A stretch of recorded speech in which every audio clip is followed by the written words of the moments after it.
There's still rumors out there circulating in the back winds about Ja Morant possibly winding up in Miami. I think that would be a great fit for him. Miami has been searching for a star. Kuminga looks like the more likely pickup only because it'll be easier to obtain. Yeah, they don't have to give up their core. But going Ja, back to Memphis, well, even if they don't have to give up their core, even if adding Ja, let's talk about it. The Memphis Grizzlies right now are sea lost, or is a ship lost at sea. They just gave an extension to a 7'10", to a 7-footer that has 5 rebounds a game. I'm going to repeat that for a lot of people who don't understand what I just said. They just gave a monster extension to a guy that's 7 feet tall and averages roughly 5 to 6 rebounds a game. But he also really defensive player of the year, DPOY, because he's 7 feet tall and he's 7 feet tall and he jumps around and blocks shots. That's why he got defensive player. I don't think anyone thinks Jaren Jackson Jr. is a. I'll put it to you like this. I would say we talked about the Cavs. You said no one wants the Cavs guards. I would take their big man, whether it be Mobley or Jarrett. I would say they are far better defenders than the reigning. How many defensive player of the year awards has he been up for? And since he's been at least 2. He up for 2, but he only won 1 because he's never healthy long enough to win them. Yeah. You beat me. You beat me to the point. The jokes are right. A big man who's not physical, who doesn't rebound, who's barely healthy, but known as a defensive juggernaut. So before I talk Ja Morant, we can jump on that too. And then they turn around and after they give him the extension, what's he do? He gets hurt. He gets hurt, and he's gonna. Yeah, he's not helping me here. I was trying to throw him a line. He isn't helping me. He's another dude. I never liked his game. I don't like big men who try to be guards. Well, it's some big men are naturally guards. Like Kevin Durant is a natural guard. He just happens to be 7 feet tall. So there's no problem. You said the Joker? Yeah, Joker's a guard and a big man body. Take your head off under the paint. Like it's the fact that Jaren Jackson's game is bad threes and run around and off the ball shot blocking. That's his game. And everyone knows it. There's nobody that looks at it and goes, yo, well, Jaren Jackson, that's a tough defender there. You're going to come looking for him flying. And it's funny because if Karl Anthony Towns could do some weak side shot blocking, you'd have the same player. Bad threes and off-ball shot blocking is what you would have. You would basically have the same player. Nah, I think Cat's bag's a little deeper, though. Yeah. I say that to be silly, but no. I didn't like the Jackson extension. What say you?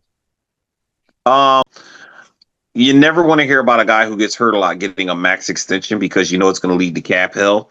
Ask me how I know, a la Joel Embiid.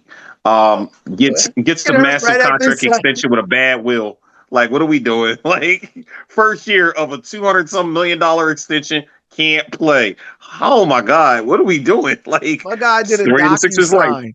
He did a DocuSign through email. And there it is, my point. You never like to see it. Jaren Jackson is a very good player. I don't know that he's the best defensive player in basketball. To your point, I love Evan Mobley. I think he's equally, if not better, defensively, and he has more of an offensive game, especially 15 and in. Anything from the key down is his strength, where you don't really see that with Jaren Jackson. Like you said, a lot of threes, a lot of jumpers, and for a man to be that big, if he got in the post and developed his game a little bit, similar to Hakeem Olajuwon, and really put some post moves in his bag, he could be super duper dominant.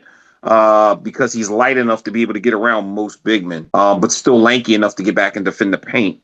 So, I mean, listen, I'm not going to ever hate on anybody getting their money. Good for him. Never. But I think the Memphis Grizzlies kind of stuck because it's like if we don't extend them, we're probably going to lose them for nothing. We just gave away Bane. Yeah, we got a massive haul for him, which was still crazy to this minute, and we'll have some rebuilding pieces.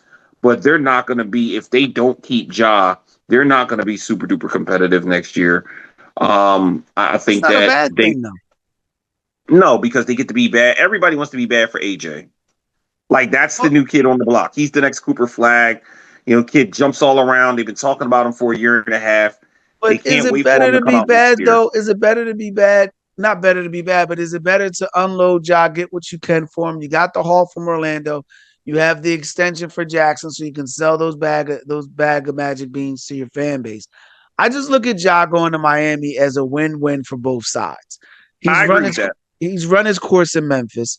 You know, the I agree. Jackson extension is an indictment on how bad management has been as far as assessing talent around him. You know, I think that if he's going to reach the potential that I believe he has as a player, that structure would help him. And if you're Miami, what are we doing? Like, what are we doing? Like, they don't want to give up anybody for Durant. That's smart. They don't want to give anybody up for Jalen Green. I agree. They don't want to give a lot of haul up for Kuminga. I agree with that.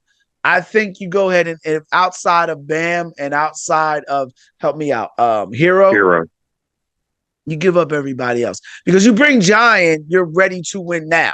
So any young players that you have that you're still developing or that you think have a high ceiling or great work ethic, they're not going to get you past the 7th or 8th seed.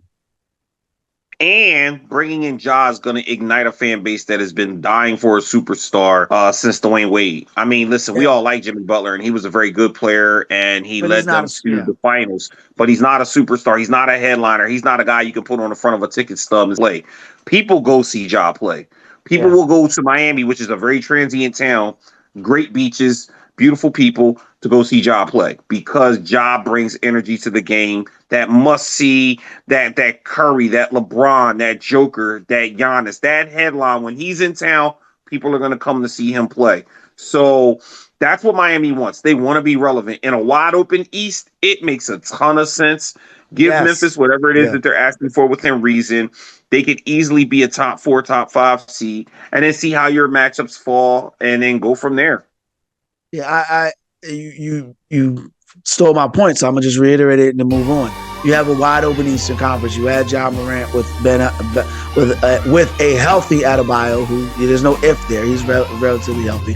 A guy with Hero who, if he's not carrying a lot of the load offensively, will probably give you about 10 more games. The big thing is you add it with Spoelstra's coaching. You add it with a Spoelstra coaching and an environment where Ja can still party. I mean, ask Dwayne Wade, ask LeBron James. They can still party. Yeah, they're not going to stop him from partying and doing the things he wants to do. The one thing they'll stop him from doing is having those barnacles and albatross surrounding that are keeping him from reaching his high. But yeah, I love that deal. I hope it